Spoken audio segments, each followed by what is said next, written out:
77% of the agencies we benchmark spend nothing on R&D. It's interesting, but in Ukraine, there are a lot of agency owners. It's popular among them to spend money on R&D, but not because they plan to spend money on R&D. This is going to take more work to win a deal during this time period. 2009, I started the year off with my largest company client went bankrupt, and I started the year off 40% down in revenue. Literally, like we cut off the water cooler. I invite you to visit Ukraine after our victory. My heart is with all of you. I absolutely stand with Ukraine. I wish safety for every single person, and I can't wait for you guys to come out as victors.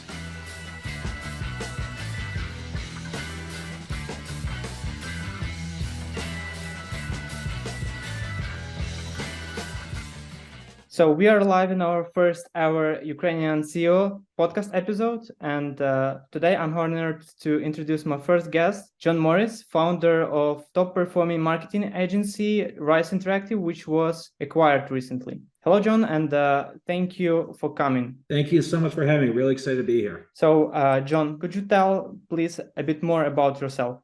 Sure. So in the United States, I'm in Chicago. And in 2004, I went to a university called University of Chicago. They have an annual business plan competition, and I took second place. I won $10,000, and that became my seed money to start Rise Interactive. I bootstrapped it from just me to eventually selling it with about 250 employees and one of the largest independent digital agencies. And as I created Rise and I thought about what is different, just to put this in perspective, in the United States, there are 120,000 agencies, and that's just in the United States. And so how was I able to Rise when others were struggling to do so themselves?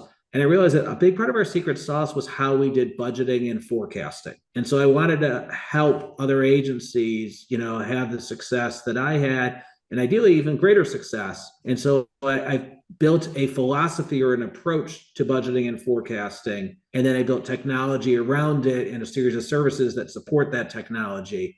And so that's what I'm doing today. Yeah, it's interesting because I was yesterday on your webinar, which was very insightful. You talked about what metrics should agency owners track during the recession. And you said yesterday that you spend around 20% of your budget on R&D. And also you recently launched Engine, budgeting software for agency owners.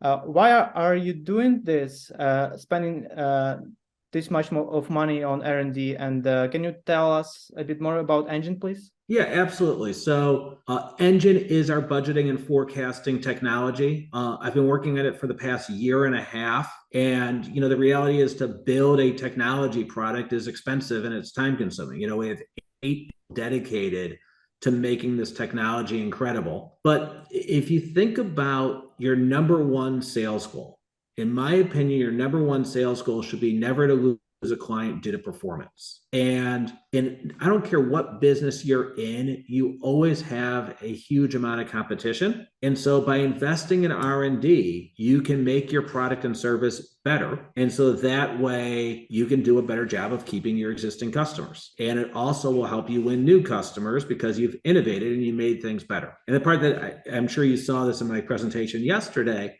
the part that I thought was amazing is that 77% of the agencies we benchmark spend nothing on R&D. And so that means that if other people are, and they're innovating and they're improving their product and their service, you're going to have a harder and harder time keeping your customers, and you're going to have a harder time being able to win new customers because you're just getting out innovated. So yesterday you said R&D could be like something that could help to survive for a company, but it's not a good option for this recession, but for the next recession. What are your plans for this recession regarding Engine? Do you plan to lower your spendings on R&D during the recession, or do you plan even to invest more in Engine during this difficult time?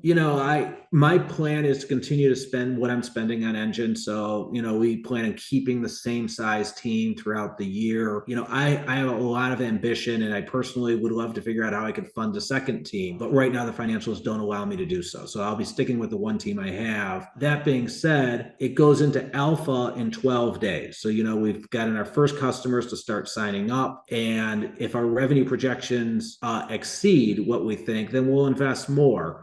But during a recessionary time period, the most important thing is that you act quickly. And so if you see softness, you just don't have the luxury of waiting. You have to make a decisions. You have to be aggressive about those decisions and move accordingly. Okay, that's reasonable.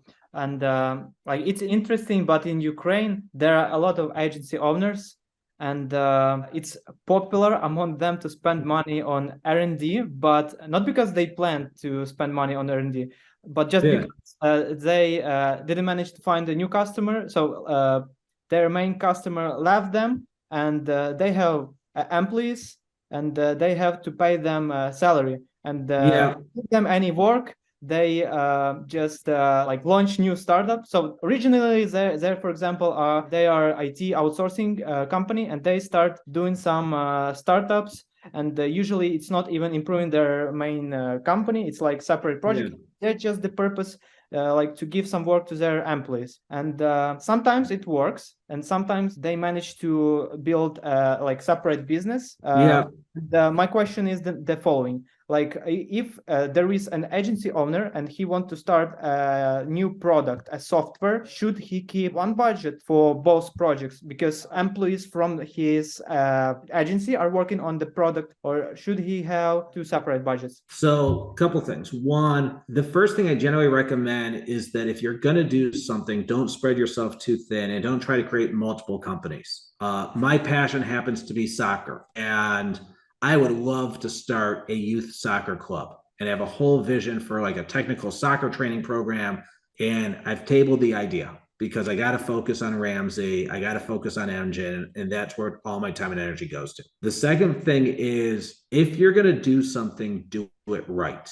And so if you're going to build a product or if you're going to enhance your existing services, have a team that is dedicated to doing that. I find that if you have them focus on doing some client work, and then when they have some free time, they work in the product or the service enhancements, that you end up never getting the momentum that you need. So that's why my 8-person product development team, they don't touch client work at all. They're 100% dedicated to the improvements of the technology. But I also have a service design team. So I have 2 people dedicated to just making our services better. And that's whether it's enhanced templates, enhanced training, improvement of processes, they're across the board really helping in that regard. I understand you have all of your employees focused on Engine, and that's reasonable. So back to my initial purpose of this podcast, I just want to talk more about recession, difficult times. So as you may know, it became very difficult to run business from Ukraine. Many local businesses were shut down. Agencies that work with Europe, with United States customers, they struggle to find new prospects. Talent is leaving the country. So my question is the following: like, what was the most difficult moment in your business career, and how have you dealt with that?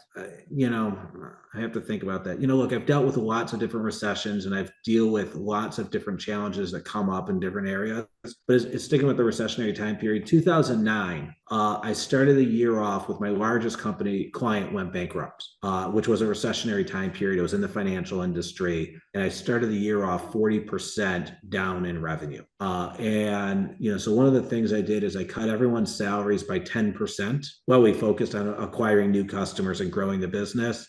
I also had to make some other adjustments, and I did, literally like we cut off the water cooler, and I had an employee. I was like, I just want to think about, John, what you just did is like you literally shut down the water cooler. Mm-hmm. And it was $10 a month.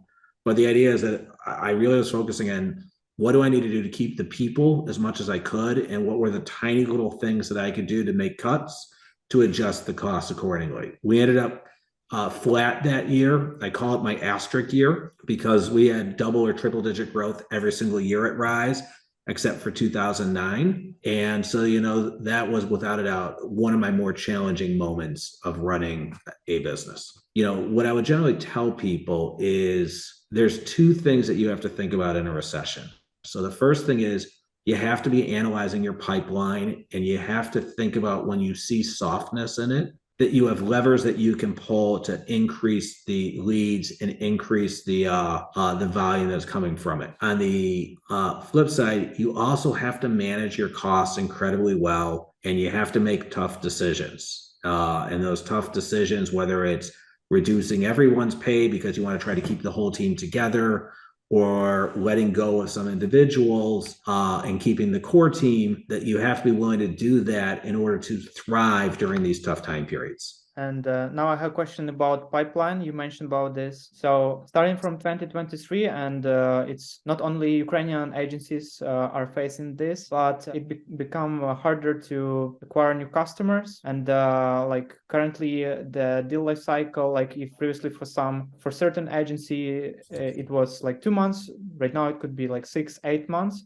Why do you think is this happening, and how agency owners have to deal with this? If you think about it, I don't know if you've heard about this in Ukraine, but Google has laid off people, Twitter has laid off people, Facebook has laid off people. All these companies have been laying off people. Now, what you don't hear in the news is what they've been doing with their vendors, but most likely they've been making cuts with their vendors as well. And it's a trickle-down effect or a domino effect where eventually my client is going to get hit and they're going to lose some revenue. And so they're going to come to me and say, hey, what can you do to reduce fees? And so looking at all those different scenarios, we have to, recognize that you're going to get hit. You don't know how hard, you don't know where, and you don't know when. And so you have to be really prudent with growing your cash. You have to be able to make changes quickly. And then if your pipeline is low, come up with new marketing initiatives, try to go to like more networking events, try to get more owned or earned media, increase your outreach, do whatever you can to try to replace the fact that it will just require more work right now because of the headwinds that we all face. So do you personally spend more time on sales during the recession? Absolutely. I mean, I'm looking at, a couple of things. One, in our scenario, we should be helping people during a recession, that we want to be that voice for them to help them get through hard times. And so we look at it as this is a time where people hopefully will step up and want to use us. But as you went to my webinar yesterday, I have a whole bunch of marketing initiatives coming out in March and April to really try to expand and recognize that this is going to take more work to win a deal during this time period.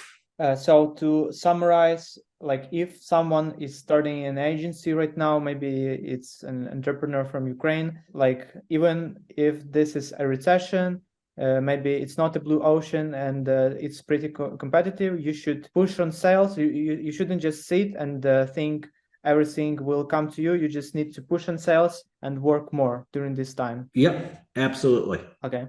I have a complex question about LTV and about building sustainable business. So if you are just starting the agency, you don't have much experience, and it's very hard to plan your budget for July in January if you are not sure you will have customers in July. For example, let's imagine I'm an agency owner and I decided to work exclusively with startups. And after a while, I realized startups have really small LTV. The question is, how is it possible, how to figure out the ideal customer profile of someone who will pay you long term if you haven't got experience working with someone like this previously?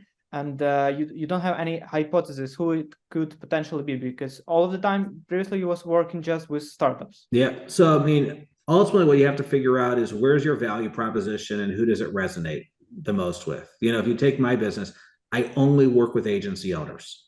If you're a manufacturing company, you call me, I say, I can't help you. And I do that because I have what I call the right to win. By creating a large agency and selling it, I have credibility within that market. And so I have the right to win in that area. Now, what I've learned is that I generally, when the size of my company and the amount of fees that you have to pay me, that we want agencies that are probably 2 million in fees or greater in order to support and us to be able to do the most that we could possibly do. Now, Engine will change that because it's got a lower price entry point if you want to try and do it yourself. But those are the factors that you have to think about. And what I generally tell people is it's hard in the beginning because you're going to make projections, you're going to budget, and you're going to use the data that you have to your best of your capability. But until you actually start getting customers and talking to them and understanding, it's a little bit hard to project accurately. I'll just give you an example. Engine goes into alpha in 12 days. I have projections. I have a certain number of customers I want to win by the end of the year. I have no idea if I'll win those numbers. I also assume that a certain percent of them will be upsold into services. I have no idea if that number is accurate because it's all paper right now, right? The product doesn't start until 12 days from now. However, in 3 months, I'll reforecast and I'll have live actual data, and I'll determine, do I think those numbers are realistic, or do I think I was too conservative or I was too aggressive? And so the idea is that constantly every 3 months, update your budget as you gain more insights and more information from there. But in your engine, I saw you have this locker feature to lock the budget to. Yep.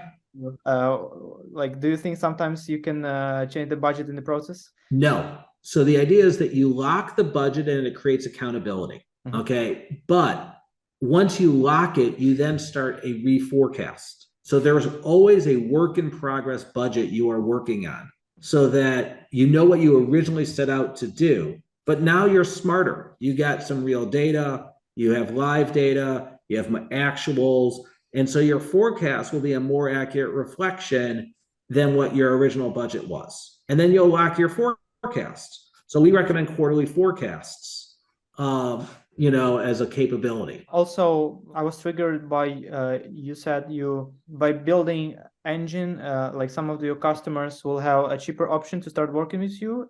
Do you think engine could be a cheaper tier for your customers, and then this customer grow, and if they become successful, they will be able to start work with you? Absolutely. Right now, just to get in our alpha program, it's $100 a month if you sign up for the 12-month plan. Do you have a free plan? So we don't have a free plan. Last question here, and it's a bit personal. So building Rise Interactive, you had to be very disciplined, focused, and hardworking.